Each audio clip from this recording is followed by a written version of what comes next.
Fala pessoal, como é que vocês estão? Espero que vocês estejam bem, né? Hoje eu estou aqui para falar, né, sobre os debates que eu tenho visto aqui na internet, né? É, enfim, e tenho visto dois grupos se destacando, né? Em meio a essa polarização, né? O pessoal mais ah, próximo a uma direita extremada e uma esquerda extremada, né? E tem dois grupos, né? No caso a gente poderia colocar, caracterizá-los, né, basicamente como centro-direita e centro-esquerda, né, que são, né, os trabalhistas, né, eu acompanho o canal do Tamir, acompanho o canal, né, do Frederico Crepe, né, acompanho, no caso, a direita, no caso, a centro-direita, eu acompanho, né, o canal, né, do Arthur Duval, né, do próprio Renan, né, no MBL, enfim. Eu tenho visto que, sim, tem tido umas discussões mais inteligentes sobre algumas coisas, né, ou sobre as demandas da sociedade. Né. Geralmente, eu não concordo com muitas das falas de ambos os espectros, né, porque nem tudo é tão simples assim, tá? E muitas vezes os debates eles tendem a degringolar para ataques pessoais, enfim, falar que tal lado faz isso porque é mais comunista, ou tal lado faz isso porque é mais é, radical de extrema direita, enfim. E muitos desses debates têm perdido um pouco da sua, não diria autonomia, mas eu falo assim, do seu sentido de ser, né? Então eu tenho visto essa galera mais trabalhista e essa galera mais liberal conservadora ou conservadora liberal, né, do MBL.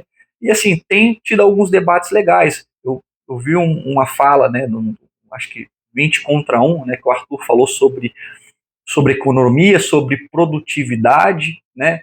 Eu entendi sobre o que o Arthur falou, né? Apesar dele não conseguir colocar é, de fato o que ele queria dizer, porque ele estava falando sobre uma produtividade operacional, né? E o pessoal do trabalhismo se saiu um pouquinho melhor, mas eu entendi a fala do Arthur, que não tava equivocada num sentido mais geral, claro, né? A gente tem que, em debates e, enfim, em exposição de ideias, a gente tem que se prender, às vezes, a conceitos para poder a gente ter certa inteligibilidade, ou seja, ter certo espaço para a gente entender o que o outro está falando e se fazer entender também, né? Mas, assim, os debates têm tido um nível maior dessa galera, né? Os trabalhistas e até mesmo a galera aí do MBL, né? Mesmo, novamente, mesmo guardadas as devidas diferenças e contradições, enfim, tem sido um debate até legal, né? Eu tenho gostado bastante. Eu acho que é por esse caminho que a gente consegue evoluir, né? A gente consegue chegar em algum consenso, tá? Primeiramente, eu acho que quando há debate entre polos opostos, a gente tem que entender e conceituar, né, aquilo que a gente está debatendo. No caso, eu vi esse debate 20 contra 1 do Arthur, né, contra os trabalhistas, e eu acho que quando a gente não conceitua, né, a gente não conceituou ali naquele caso produtividade, né, ou não concordava o que era produtividade. E dentro da economia também produtividade ela vai ser vista diferente em diversos autores, né, no próprio Keynes, no Mises, enfim, entre tantos outros autores, a produtividade ela vai ter um conceito diferente. Mas o interessante é, primeiro coloca-se o conceito. A gente coloca o conceito e a gente vai debater esse conceito, tá? Ou, né, a gente entendendo que aquele conceito tá ok, todos os dois lados entendem qual é esse conceito, a gente vai começar a debater a aplicabilidade desse conceito, ou seja, na prática, como que ele vai funcionar, né? E naquele debate eu consegui perceber que muitas vezes eles não concordam com um conceito, eles não colocaram um conceito, ou seja, não deixaram, ó, é disso aqui que a gente está falando. Agora vamos para o conceito na prática, a utilização desse conceito. E muitas vezes eles atropelavam, né? Não sabemos o conceito ainda, não concordamos no conceito, mas a gente quer, na prática, já utilizá-lo ou definir a prática. Isso é muito complicado, gente, porque assim, parece o debate fica um pouco sem pé nem cabeça, né? Porque parece que um está falando uma coisa, o outro está falando uma outra coisa, e é geralmente essa sensação que dá. E por isso que eu acho que é muito importante, principalmente esses dois é, lados no espectro político e esses dois grupos, né? Um trabalhista e um conservador liberal, eles terem um debate primeiro conceitual e depois prático, tá? Então eles devem entender os conceitos, né, postular os conceitos e daí debatê-los na prática, né? Ou seja, a utilização desses conceitos. Por que eu estou falando isso?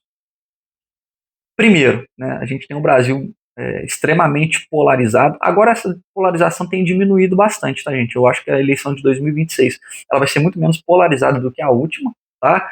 E isso graças ao próprio Eduardo Bolsonaro, que, enfim, se servindo, né, e se prestando ao papel de traidor da pátria, conseguiu, né, fortalecer ainda mais o atual governo, né? É, eu já fiz alguns vídeos falando o que um traidor ele geralmente ele sofre como consequência, né? E não vai ser diferente com o caso do Eduardo, ele merece sofrer as consequências do que ele está fazendo, tá? A gente não pode passar pano para nenhum tipo de traidor, tá, gente? E no caso, eu acho que a centro-esquerda e a centro-direita, se elas começarem a debater, né, num primeiro momento, conceitos, depois a aplicabilidade desses conceitos, né, deixando de uma forma que as pessoas consigam entender, eu acho que vai ter um espaço importante, uma oportunidade importante ali dentro desse centro, né, desse grande centro político, que pode capitalizar em cima, né, do próprio eleitorado, né? Talvez não em 2026, mas em 2028 com prefeituras e legislativo municipal, né? Aí já em 2030 talvez em cargos, né, no caso estaduais e federais. E eu acho que isso é muito importante, tá, gente? A gente tem que primeiro dar o exemplo, a gente tem que conversar, a gente tem que dialogar, tá? E não adianta a gente ficar querendo, eu quero só debater, eu quero só debater, eu quero mostrar que o meu ponto de vista está certo, porque isso só ajuda a polarização, né? Eu sou de direita, eu vou lá, chego, quero debater com uma pessoa de esquerda, eu vou lá, faço as minhas lacradas, enfim, e falo para o meu público, né? Isso não melhora em nada o Brasil, tá, gente? Nada o Brasil. Pode melhorar para o seu grupo, caso você se torne um deputado, um senador, qualquer coisa do tipo, né? Pode melhorar até para o seu grupo, mas para o Brasil isso não é nada benéfico. E digo isso também à esquerda, porque a esquerda também faz isso, tá? E não é à toa que a gente tem um Congresso Nacional hoje extremamente deficitário, fraco, intelectualmente, ideologicamente. Por quê? O problema é ser de direita ou ser de esquerda, é ser comunista ou ser conservador? Não, o problema não é esse. O problema é não se prestar ao debate, né? Não conseguir aplicar os conceitos, né? E aí temos votações aí que são assim, é, é, infelizmente, né? A gente tem que falar de uma maneira chula, né? É, extremamente de mau gosto, chulas, né? De um nível de intelectualidade fraco, raso, né? Lembrando, gente, dentro de uma república, né, dentro de uma república a gente, teoricamente, né, isso tratando lá dos iluministas, lá atrás, né, Revolução Francesa. Então, os iluministas, eles entendiam, né, no caso, a república, tendo uma capacidade principalmente do parlamento, no caso legislativo, que seria o principal poder de uma república, de instituir os melhores, os mais capazes, né? E, teoricamente, dentro de uma república, o poder mais forte seria o legislativo.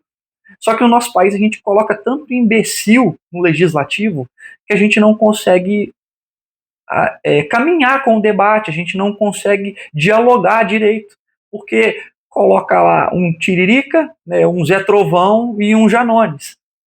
Como que a gente vai ter um debate de qualidade? Sendo que pessoas, né, desqualificadas estão ocupando esse tipo de cargo. Algo, mas o povo brasileiro é ignorante, é isso, é aquilo, aquilo outro. Enfim, tá, mas muitas pessoas que têm qualidade intelectual votam em facínoras. E aí? Né? Tem pessoas que têm qualidade intelectual e passam pano para tiranos, para ditadores. Né? E aí? Como que a gente faz? Né?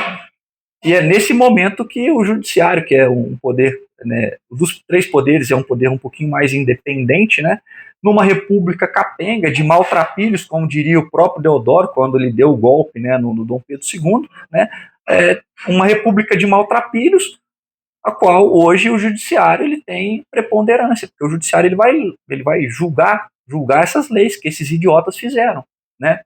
E é por isso, gente, entendam, o voto ele tem esse poder, tá? Ele tem esse poder. Não é simplesmente, eu só voto e pronto. Não. Claro, o voto também não pode ser superestimado, mas ele também não pode ser subestimado. Então você tem que votar em alguém com qualidades, né, que tenha ideias, que consiga debater, e não que esteja fechado ao debate, tá? Porque do contrário a gente vai continuar tendo uma república é, fraca como essa, né? E novamente, e eu entendo que esses dois grupos que têm debatido, né, os trabalhistas, né, nas figuras do Crepe, do Tamir, né, do Charles Barkley, se eu não me engano o nome dele, né, e a galera aí, né, o próprio Arthur. Sim, eu tenho críticas ao Arthur, né, eu vou deixar para fazer isso mais à frente. Eu tenho críticas ao Arthur, o próprio Renan, o Kim Kataguiri, essa galera. Se esses dois grupos eles conseguirem debater, né, praticamente, né, claro, dentro das conceituações, eu acho que a gente tem um caminho que a gente possa talvez seguir aí num futuro, tá? Então, eu acho que assim, para vocês que seguem essa galera, né, peçam que eles debatam mais com essa galera, conversem, né? Não debater no sentido de ser um embate, mas de ser uma conversa, né? De propor coisas para o Brasil, né? Eu acho que esse é o caminho, tá? A gente tem que reformular essa Câmara, né? Mudar muito dos senadores que estão ali para a gente poder, de fato, ter uma república como aqueles iluministas lá atrás, eles idealizavam, né? República dos melhores, dos notáveis, tá bom? Esse é o vídeo que eu queria trazer aqui para vocês hoje, gente. Espero que vocês tenham gostado, né? Joinha aí no vídeo, né? Curta, né, o nosso vídeo, segue aí o nosso canal e deixa um comentário. Para você que gosta aí de debate, que gosta de conversar, pode deixar o seu comentário, é muito bem-vindo. Aqueles também que gostam de falar merda aí, pode falar merda, que eu também não ligo, não tem problema, eu sou super a favor da liberdade de expressão. Eu só não vou responder. Claro, alguns eu respondo, eu perco meu tempo respondendo, mas a grande maioria eu não respondo, não. Pelo menos os que falam merda, né? Mas fique à vontade aí, nosso canal é para isso mesmo. Até logo e até uma próxima.